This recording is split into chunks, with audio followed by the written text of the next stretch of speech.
experimental. Galera, eu fiz questão de falar essa daqui.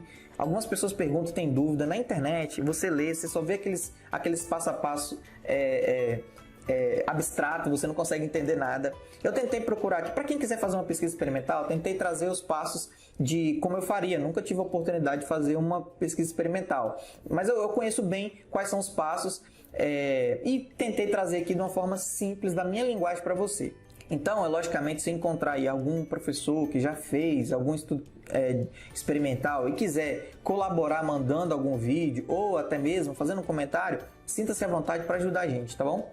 Então, eu quis separar para você aqui que geralmente uma pesquisa experimental, ela testa correlação e não causalidade. Então, a causalidade, o que ela é? Causalidade, o que é correlação? Se você for procurar a explicação sobre isso, essa causalidade e correlação, elas têm várias áreas e cada área tem uma explicação diferente. Então vou explicar mais para o viés de TCC. A causalidade estuda causa e consequência. Alguma coisa causou uma outra. Então uma coisa foi consequência de outra. Dá para ver que uma coisa é consequência de outra. Então, exemplo, um curso muito caro pode ser a causa da evasão. Então tem um curso lá que a evasão escolar está muito, o índice está muito alto. Então, você pode procurar saber se o valor do curso ele é a causa, né, dessa evasão escolar. Isso aí é estudar causalidade, que é normalmente o que acontece nas pesquisas, tá? Acadêmicas. E tem a correlação, muito usada na questão de estatística também, que normalmente não há uma causa ou consequência evidente. Então, assim, você não tem como saber, por exemplo, aqui dá para ter noção de que, na causalidade, que o valor do curso pode ser sim uma causa da evasão. Que, por exemplo, a dificuldade, né, do curso, o nível de dificuldade daquele curso também pode ser uma causa de evasão. Agora, na correlação, uma coisa não tem nada a ver com a outra, aí você pensa, será que tem relação? E aí você tem que fazer um estudo de correlação. Será que o uso do uniforme tem correlação no nível de atratividade de uma pessoa? Então, para você fazer uma pesquisa dessa, não é evidente que a consequência, né, que a pessoa ser mais atrativa, tem uma ligação com o uniforme. Então, você teria que fazer um estudo. E você pode fazer um gráfico de dispersão. Inclusive, eu já ensinei como fazer um gráfico de dispersão aqui. Então, para testar hipóteses experimentais, você precisa seguir alguns desses passos que eu vou falar aqui para você. Vamos assumir algum exemplo acadêmico. Vou mudar o exemplo para que fique mais fácil para você entender. Alunos que jogam xadrez são melhores em matemática? Então, assim, eu já percebi muito professor querendo fazer estudo experimental com os alunos, com o método que ele tem, com a técnica que ele tem, e ele vai lá e vai fazer um estudo de campo. Ele vai pegar um problema que está acontecendo ali na realidade dele. Não é um caso, né? A diferença do estudo de caso é que a pessoa vai pegar um objeto como um estudo de caso. Já no estudo de campo, existe um problema ali e a pessoa pode ir lá e estudar aquele problema enquanto ele está acontecendo. Então, o professor está vendo que as notas dos alunos estão baixas em matemática e ele quer fazer um experimento. Será que o aluno, né, se eu aplicar xadrez, né, para esses alunos, vai melhorar a nota de matemática?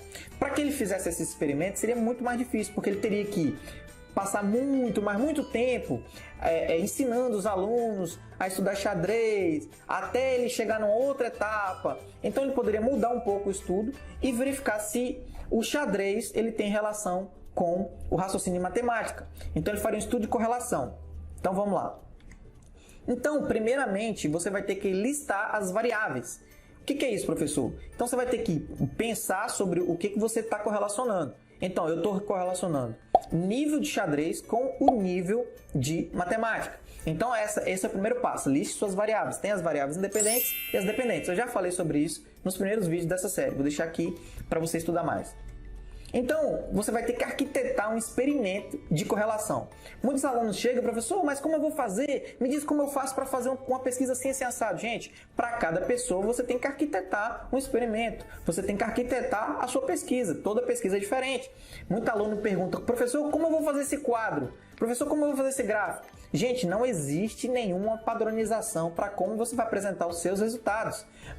Isso que é a mágica da pesquisa. É você que tem que encontrar uma forma de apresentar isso, de estudar isso, de arquitetar isso, tá bom? Então, qual é o primeiro passo? Eu faria como aqui? Então, Basicamente não é como eu faria, mas você vai entender que lá para frente uma coisa tem que correlacionar com a outra. Vamos lá. E para isso você tem que arquitetar isso daqui. Então você vai separar um grupo de alunos que sabe jogar xadrez, vai fazer uma amostragem. Existem dois tipos de amostragem, a estatística e a não estatística. Então eu não falei disso aqui porque... mas eu já falei de amostragem, como você fazer o cálculo amostral. Eu vou deixar o link aqui em cima, como você pode fazer o cálculo amostral. Mas eu não falei muito sobre amostragem estatística, não estatística, porque não tem muito a ver aqui, tá? Segundo passo, o grupo vai passar por um torneio de xadrez. Então, não tem como você levantar o nível, pegou suas variáveis independentes, não é? Que é o nível de xadrez. Não tem como você fazer uma correlação do nível de xadrez se você não souber o nível de xadrez de cada pessoa. Então, você vai ter que arquitetar um torneio de xadrez para saber o nível de xadrez dessas pessoas. E aí você vai fazer um grupo. No grupo você faz uma prova de matemática. Então aquele grupo que fez que fez o torneio de xadrez também vai fazer uma prova de matemática, para que você levante o nível de matemática daquela pessoa. Então assim, você tem que entender que você levantou suas variáveis. Então você tem que arquitetar coisas que você consiga metrificar cada variável que você definiu no passo 1. Então vamos lá. Você vai criar uma expressão lógica para a correlação experimental. Então o que é isso? A correlação deve ser 1 para 1 ou 2 para 1. Isso que eu estou falando é uma coisa estatística. O que é 1 para 1, 2 para 1? Quando você tem uma correlação perfeita, por exemplo, se o aluno teve a pior média lá de xadrez, ele teve a pior nota, é 1 para 1. Agora, se teve duas vezes, né, por exemplo, ele foi o segundo aluno de xadrez, o segundo melhor, porém ele foi o pior de matemática, é 2 para 1, porque ele está na segunda classificação de xadrez e está na primeira classificação de matemática, na pior, né? Então assim, você tem que entender, isso aqui é uma explicação um pouco estatística, mas eu estou tentando explicar para você como que é para você fazer essa visão. Então, tem que ter essa relação, essa é a melhor relação. No gráfico de dispersão, você vai entender melhor. Clica aí nos cards que você vai encontrar.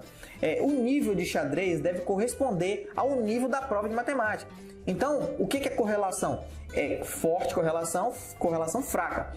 Então, você vai ter que fazer essa correlação do nível, tá? Pode usar gráfico de dispersão para analisar a experiência.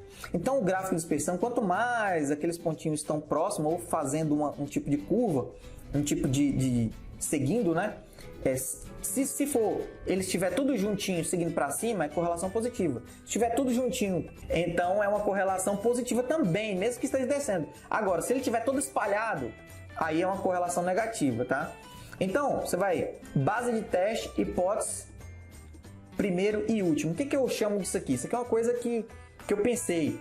O que você vai ter que fazer? Você tem que pegar o primeiro e comparar com o primeiro, o segundo e comparar com o segundo, o terceiro e comparar com o terceiro, certo? Só que primeiro você já faz a comparação do primeiro e do último. Então, o primeiro foi o que eu falei agora há pouco.